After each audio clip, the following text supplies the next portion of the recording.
kulanay maanta soo qabanqaabiyeen odayaasha waxgaradka dhalinyarada aqoon-yahanka deegaanka Werwed ayaa waxay si mugle u taageereen wadahadalada Soomaaliland iyo Khaatumo iyo waliba shirka Burco oo 10 bishan lagu wado inuu magaaladaasi Khaatumo iyo Soomaaliland uga furmo. dhinaca kale munaasabadaasi waxaa ka soo qayb galay madaxweynaha maamul goboleedka Khaatumo Professor Cali Khaliif Galeyd isagoona madaxweynuhu uu ka warbixiyay wadahadalada Soomaaliland iyo Khaatumo uu sheegay in labada maamul ay ka wada hadli doonaan danaha deegaanadan iyo ummadan iyo sidii nabad waarta loo dhexdhigi lahaa dadka dega Soomaaliland iyo Khaatumo. Khaliif waa nin kamida dadka Werwed oo deegaanka kamida علي خليف عيدو كما ساري كرتو ونجوغي دونا كان تيجي مايو ولا هذا بيلاها كان خاتمو إيو سومالي لين ونتاجرينا ونسود ويننا جوجل بانونا ودينا ونقبلنا عدي نبتجلي يشعل إسراع سوماليات هكذا سو غيب قليل. حنولان هاي de ninka waa sida loo sheegayo ama loo diro hadii xil loo dhiibo in la shaqeeyo xaq u leeyahay hadii wax yaani kulay de khilaaf dhaco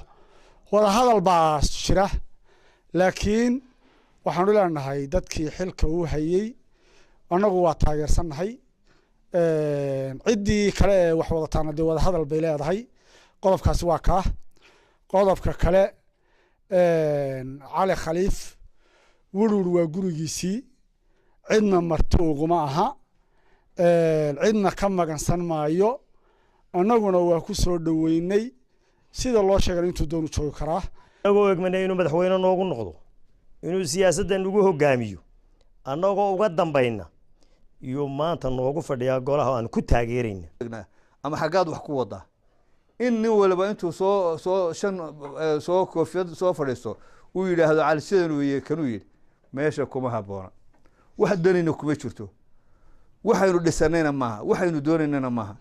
وحينو وسعنا واحد دتكو دونيو همي بوائنا ديالتا سرع وأدونتا وحرقو دونيو odayaasha halka jooga dadka reer Werwed dhamaantayo aanu ayidsanahay wada hadallada u socda Khaatumo iyo Soomaaliland. dhinaca kale Cali Khaliif Galeyd waxa uu jawaab ka bixiyay oo mas'uuliyiin xalay ka hadlay saxaafadda oo sheegay in wada hadaladii Soomaaliland iyo Khaatumo ay u dhaceen 24 bisha. Soomaaliland wada hadallada naga dhaxeeyay meel fiicanna waaba la soo gaarsiiyay annaku haddaanu Khaatumo waxba dhulka nagama yaalin Somaliland annaku war ay soo dirtay TV-ga kama dhageysanayno waxaanu arrin culus baataa la shalaan arkay barnaamij TV-ga laga sii daayay bal isaga haddaanu Khaatumo waa ka shiraynaa wax aan ka muuqan dawladnimo wax aan ka muuqan odaynimo يا ماشى لقى دواقي واسك جوابنا جواب مناسبنا واسيننا وحنسسيه الرئيسينا يا شركة يجوها بش التبنك ذا جولاي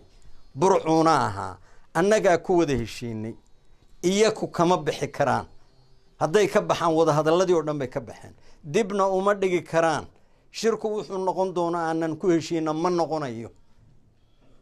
وعن مركا أوران لها وربل haddii kuwa meesha idin jooga oo la dhulkan aan u dhalanay ay tahay in lagu maslaxo in lagu masaajeeyo war waa shaqaalihiina kuwaas war waa ka ku qariya guncad war faratoon waa ka xishoonay war fardi ahaan baan uga xishoonay wasiir ahaan baan uga xishoonay oo wasiirka arrimaha gudaha yahay war isagu waxaanu marba la soo taagan yahay Khaatumo ma jirto وعلى خليفة يا أفر ورئيسه يوهايستا إساق سيلان يا مقعابي سيلان يمشاهر كقاتا وحو وطنا منق سكريا محمد عيسى وداني ورارك تلفزيون كسومالي نيوز Werwed.